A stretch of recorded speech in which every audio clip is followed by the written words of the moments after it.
The human body is remarkably fragile when exposed to certain energies. A minor sunburn fades within days.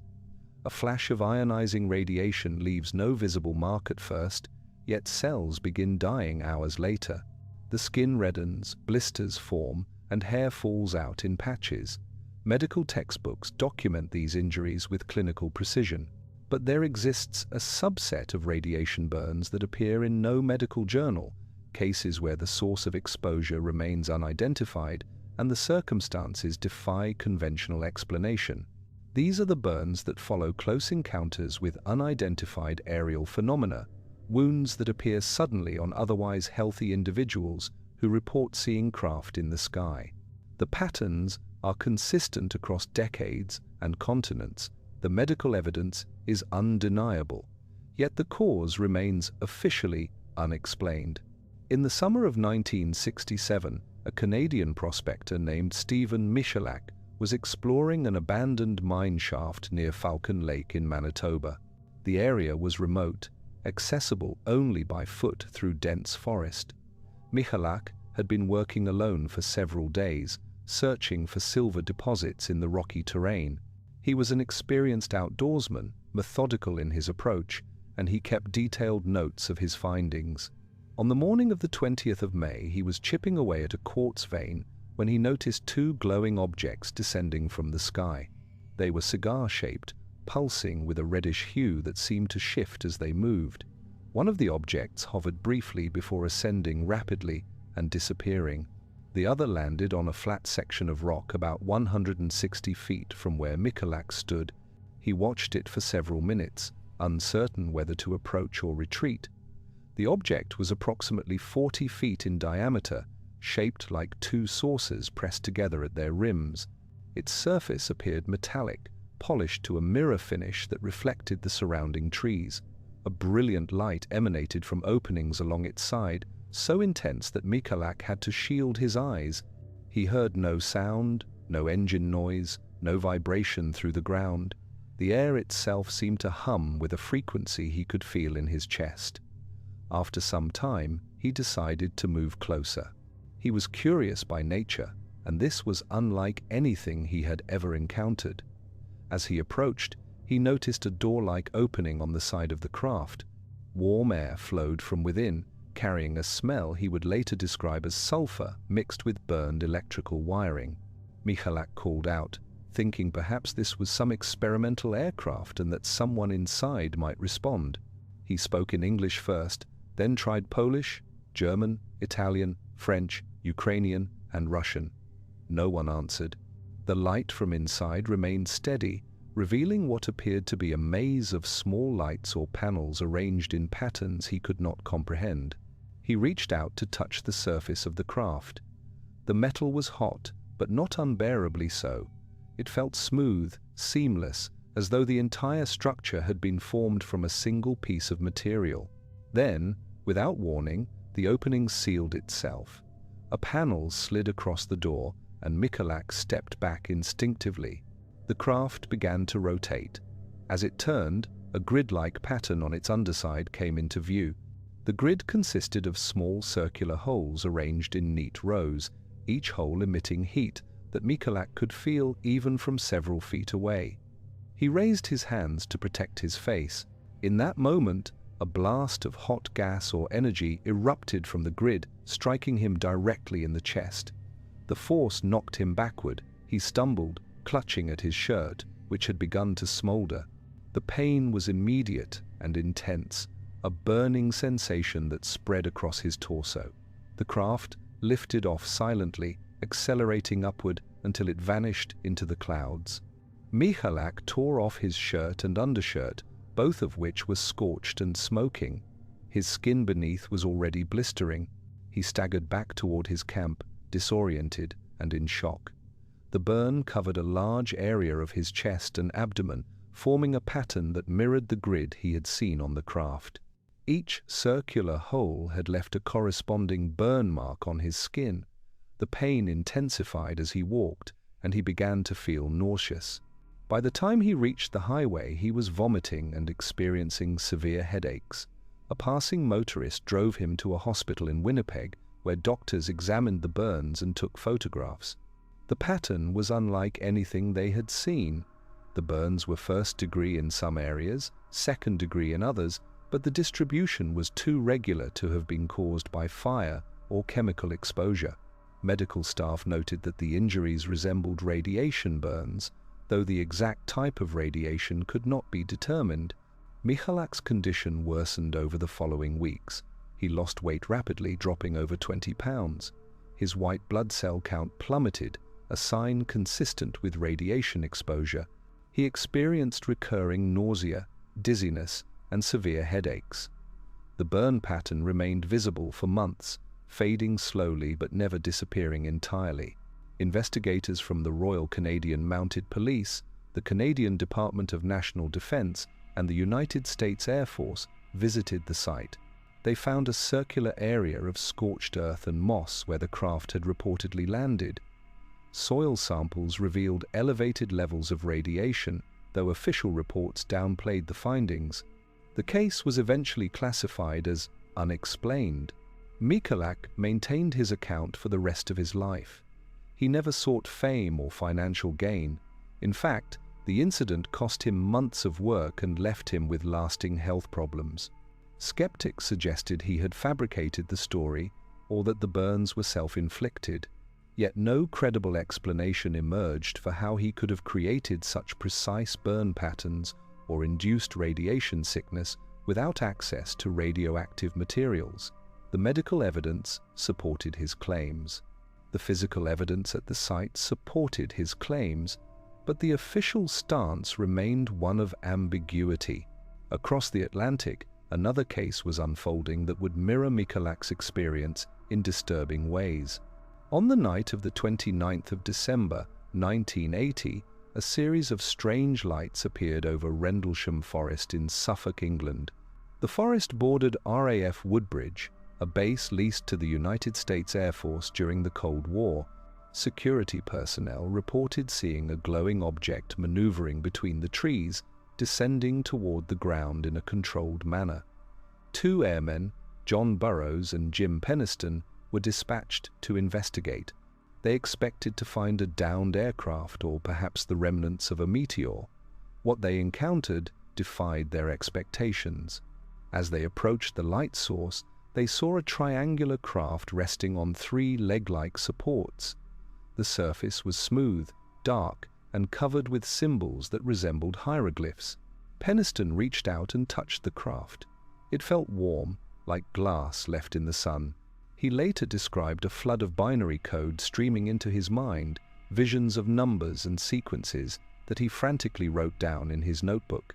The craft emitted no sound, but both men felt a static charge in the air, as though they were standing near a high-voltage power line. After several minutes, the object lifted off, ascending rapidly and vanishing among the stars. The 2 airmen returned to base and filed reports detailing what they had seen. Their accounts were consistent, and both men appeared shaken. The following night, additional personnel witnessed lights over the forest. Deputy Base Commander Lieutenant Colonel Charles Holt led a team to investigate. They discovered 3 depressions in the ground where the craft had allegedly landed. Holt measured the depressions and noted they formed a triangular pattern. He also detected elevated levels of radiation using a Geiger counter, readings that he recorded in an official memo to the Ministry of Defense. The memo, later leaked to the public, confirmed that something unusual had occurred. In the months and years following the incident, both Burroughs and Peniston experienced severe health problems. Burroughs suffered from heart issues and eye damage consistent with radiation exposure. Medical examinations revealed abnormalities that military doctors could not explain. He filed claims with the Department of Veterans Affairs, seeking recognition that his injuries were service-related. The VA initially denied his claims, citing a lack of medical records. However, documents later surfaced showing that his medical files had been transferred to an undisclosed location and classified. The British and American governments maintained that nothing of significance had happened in Rendlesham Forest, yet the physical evidence and medical conditions of the witnesses told a different story. These two cases, separated by over a decade and thousands of miles, share commonalities that cannot be dismissed. Both involved credible witnesses with no prior history of mental illness or fabrication. Both resulted in physical injuries consistent with radiation exposure. Both left trace evidence at the scene, evidence that was documented by investigators and corroborated by third parties. And both were met with official skepticism despite the weight of the evidence. The question that arises is not whether these men were injured. The medical records confirm they were. The question is, what injured them? Radiation comes in many forms: alpha particles, beta particles, gamma rays, X-rays, and neutron radiation all interact with human tissue in distinct ways.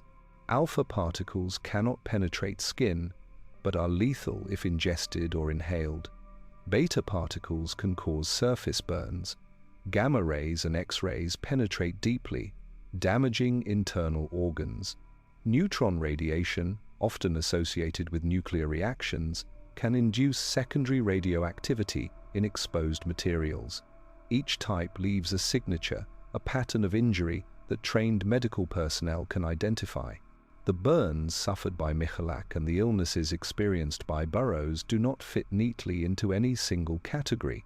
They suggest exposure to multiple forms of radiation simultaneously, or perhaps to a type of energy not commonly encountered in civilian or military settings. In January 1976, 3 women were driving along a rural highway near the town of Stanford, Kentucky. It was late in the evening, and the road was empty. Suddenly, a bright light appeared in the sky ahead of them. The light descended rapidly, hovering above the road and bathing the car in a blinding glow. The driver, Louise Smith, slowed to a stop. The light seemed to pull the vehicle forward as though it were being drawn by a magnetic force. The women later described feeling paralyzed, unable to move or speak. The next thing they remembered was being several miles down the road, with no clear recollection of how they had gotten there. When they arrived home, they discovered it was much later than they had anticipated. Over an hour of time was unaccounted for. All 3 women began experiencing unusual symptoms in the days that followed. Louise developed severe burns on the back of her neck and shoulders. The burns appeared in a pattern of red welts and blisters that doctors could not attribute to any known cause. Her eyes became painfully sensitive to light, and she suffered recurring nightmares. The other 2 women, Mona Stafford and Elaine Thomas, experienced similar symptoms, though less severe. Medical examinations revealed evidence of radiation exposure, but the source remained a mystery. Investigators who studied the case noted that the women's watches had stopped at the exact moment they encountered the light. The car's paint had unusual discolorations, and the engine showed signs of electromagnetic interference. Samples of the women's clothing were analyzed and found to contain trace amounts of radioactive material, though not enough to account for the severity of their injuries. The case became known as the Stanford, Kentucky abduction, one of several incidents in the 1970s involving unexplained lights and subsequent radiation-like injuries. A similar event occurred in November 1976 near the town of Vigia, Brazil. Antonio Larrubia, a bus driver, was transporting passengers along a remote stretch of highway when a bright object descended from the sky and paced the vehicle. The object emitted a beam of light that struck Larrubia in the face and upper body. He immediately felt a burning sensation and lost consciousness. Passengers described the interior of the bus filling with smoke and a strong odor of sulfur. When Larrubia regained consciousness, he was disoriented and in severe pain. His skin had turned red and began blistering within hours. He was taken to a hospital where doctors documented extensive burns covering his face, neck, and arms. The pattern of the burns suggested exposure to intense heat or radiation, but no conventional source could explain the injuries. Over the following weeks, Larrubia's condition deteriorated. He experienced hair loss, severe fatigue, and gastrointestinal problems. Laboratory tests showed a significant drop in his white blood cell count consistent with acute radiation syndrome. Despite medical treatment, he never fully recovered. The case was investigated by both Brazilian military officials and independent researchers, but no definitive explanation was provided. These incidents form part of a broader pattern that has been documented worldwide. In Australia, a forestry worker named George Blackwell reported encountering a dome-shaped craft in 1969. The craft emitted a beam of light that struck him, causing severe burns and temporary paralysis. In France, a farmer named Maurice Marseille witnessed a landed object in 1965 and later developed burns and chronic fatigue. In the United States, a police officer named Lonnie Zamora observed a metallic craft in New Mexico in 1964 and suffered eye irritation and skin burns. Each case involves direct or close proximity to an unidentified object, followed by symptoms consistent with radiation exposure. But there are cases that go even deeper. Cases where entire families suffered. Cases where the injuries were so severe that people never returned to normal life. In the winter of 1968, a farming family in rural Argentina experienced something that would change them forever. The Rodriguez family lived on an isolated ranch in the province of Buenos Aires. They raised cattle and grew crops. They kept to themselves.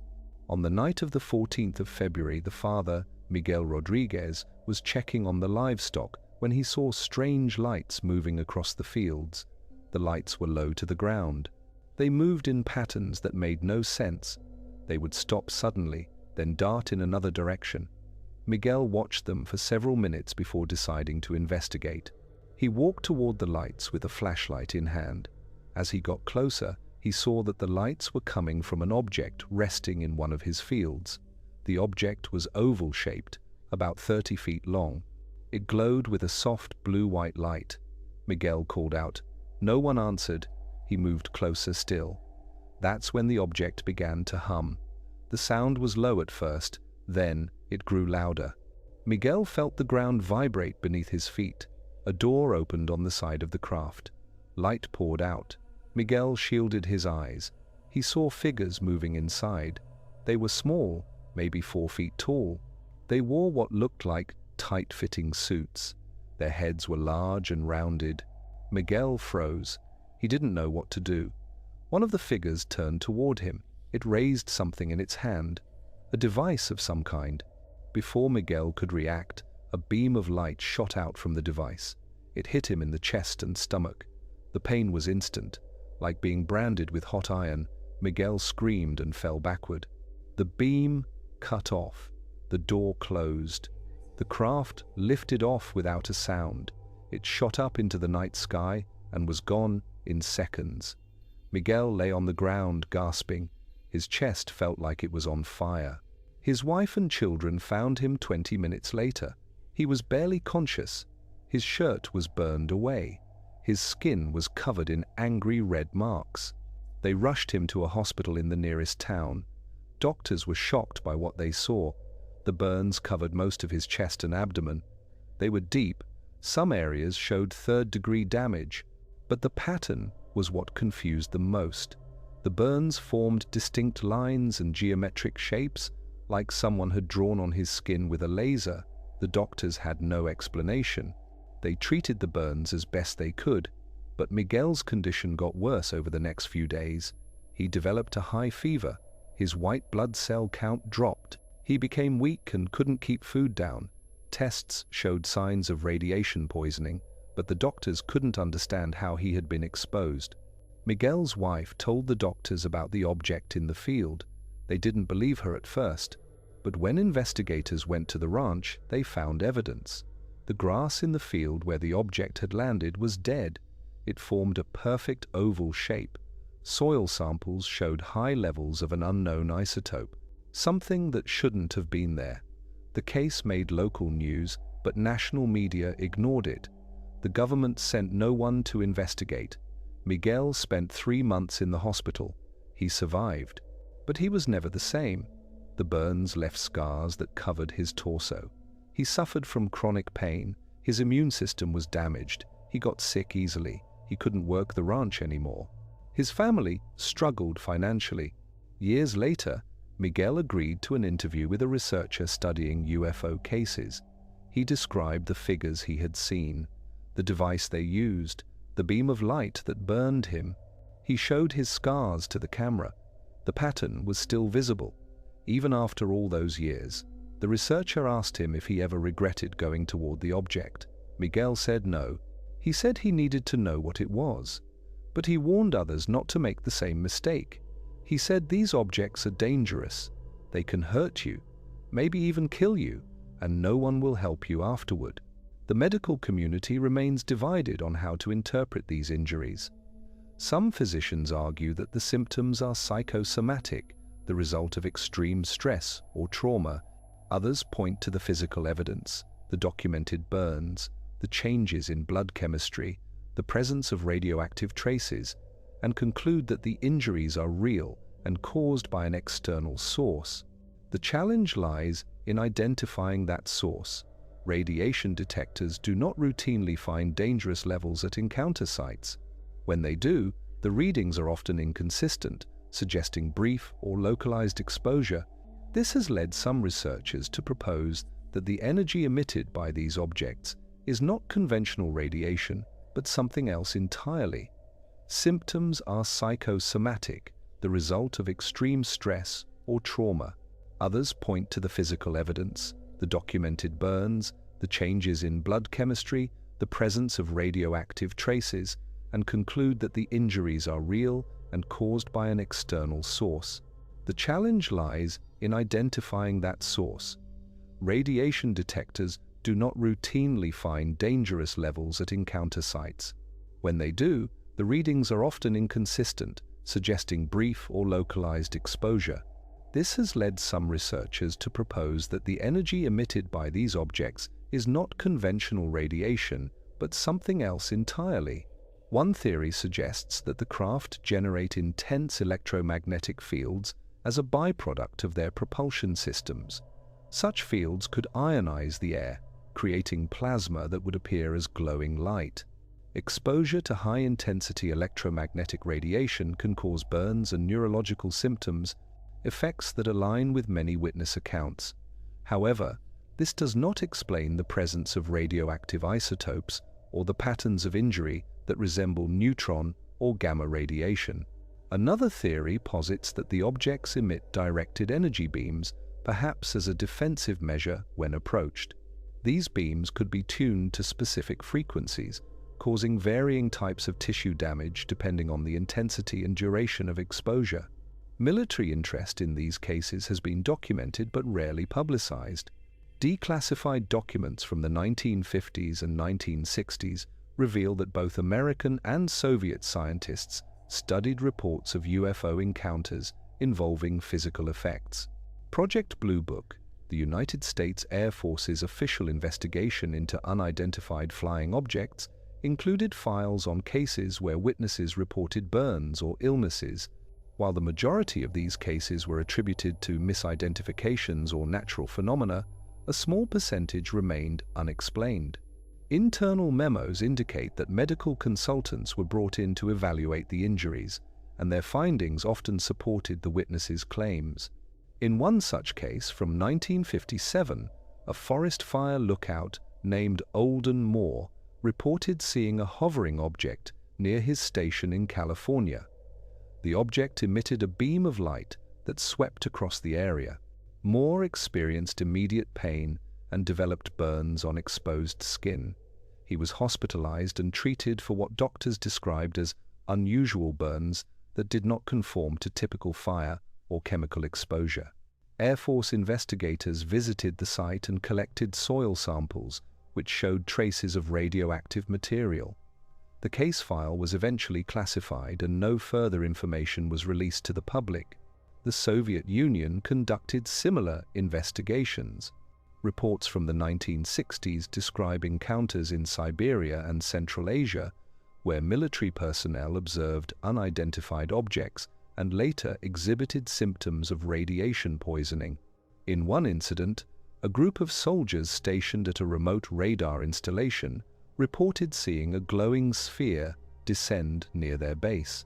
Several men who approached the object developed nausea, headaches, and skin lesions. Medical teams dispatched to the site found elevated radiation levels, but the source was never identified. The incident was documented in internal military files but kept secret for decades. These patterns suggest that whatever these objects are, they pose a real physical hazard to those who come into close contact with them. The injuries are not imagined. They are documented, photographed, and analyzed by medical professionals. Yet the source of the energy causing these injuries remains unknown. Conventional explanations, such as meteorological phenomena, aircraft lights, or hoaxes, fail to account for the consistency of the physical evidence. Ball lightning, a rare atmospheric occurrence, has been proposed as an explanation for some cases, but ball lightning does not leave burn patterns or cause radiation sickness.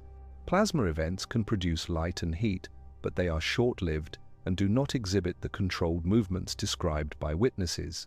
The psychological impact on those who experience these events is profound. Many witnesses report feelings of fear and helplessness during the encounter, followed by confusion and disbelief. The physical injuries serve as a constant reminder of the event, making it difficult to dismiss as a dream or hallucination. Some individuals develop post-traumatic stress, struggling to reconcile their experience with their understanding of reality.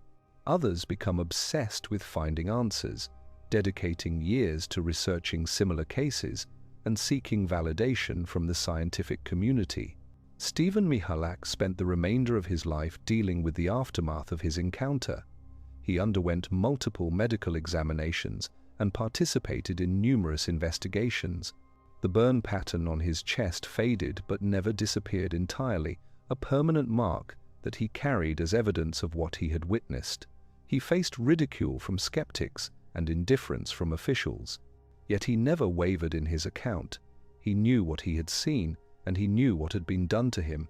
John Burroughs eventually received acknowledgement from the Department of Veterans Affairs that his injuries were service-related, though the specific cause was not disclosed.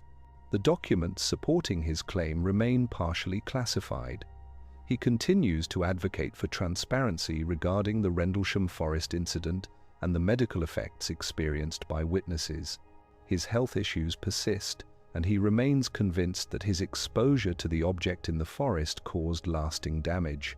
Louise Smith and the other women involved in the Stanford case struggled with the stigma attached to their experience. They were subjected to ridicule and disbelief despite the physical evidence supporting their claims. The medical community could not explain their injuries, and official investigations offered no answers. The women eventually withdrew from public attention, but the scars, both physical and psychological, remained. Antonio Larrubia never fully recovered from his injuries. His health declined steadily, and he passed away several years after the incident. His family maintained that his death was a direct result of the exposure he suffered that night on the highway. Medical records supported their assertion, showing ongoing complications consistent with radiation damage. The broader question that emerges from these cases is not whether unidentified objects exist. The evidence for that is compelling. The question is what these objects are and where they come from. The injuries they inflict suggest advanced technology capable of generating or directing energy in ways that exceed current human capabilities. If these craft are terrestrial, then they represent a level of engineering that has been kept secret from the public. If they are not terrestrial, then the implications are far more profound. Governments have historically been reluctant to address the issue openly. Official statements tend to minimize the significance of UFO encounters, attributing them to misidentifications or natural phenomena. This reluctance may stem from a lack of understanding, an inability to explain the events in conventional terms, or it may reflect a deliberate policy of secrecy, driven by concerns over national security or public reaction. Whatever the reason, the result is a gap between the documented evidence and the official narrative. Researchers and investigators who have studied these cases independently point to the consistency of the reports. Witnesses from different countries, different time periods, and different backgrounds describe similar objects and similar effects. The burn patterns, the radiation readings, the electromagnetic interference, all of these elements recur across multiple cases. This consistency suggests a common underlying phenomenon, something real and measurable that interacts with the physical world in predictable ways. The scientific community remains cautious. Without controlled experiments or reproducible data, it is difficult to draw definitive conclusions. Radiation burns can be caused by many sources, from medical equipment to industrial accidents. The challenge is determining which cases involve conventional sources and which do not. The presence of radioactive traces at encounter sites is suggestive but not conclusive. Naturally occurring radioactive materials exist in many environments, and contamination from other sources is always possible. Yet the witnesses persist in their accounts. They describe what they saw, what they felt, and what happened to their bodies afterward. They provide medical records, photographs, and testimony. They submit to polygraph tests and psychiatric evaluations. Many have nothing to gain and much to lose by coming forward. Their stories cost them jobs, relationships, and credibility, but they tell them anyway because they believe the truth matters. The question of what caused these injuries may never be fully answered. The objects remain unidentified. The energy they emit remains unexplained. The technology they represent, if that is what it is, remains beyond current human understanding. But the injuries themselves are real. The people who bear them are real, and the need to understand what happened to them is as urgent now as it was decades ago. The cases continue to accumulate. New reports emerge each year, some more credible than others, but all adding to the body of evidence. The patterns remain consistent, the questions remain unanswered, and somewhere, perhaps in classified files or forgotten archives, the truth waits to be uncovered. If you have thoughts on what could cause such injuries, or if you know of similar cases that should be examined, share them in the comments below. This mystery is far from solved, and every perspective brings us closer to understanding. Subscribe for more investigations into the unexplained, and remember to question what you think you know. The answers may be stranger than you imagine.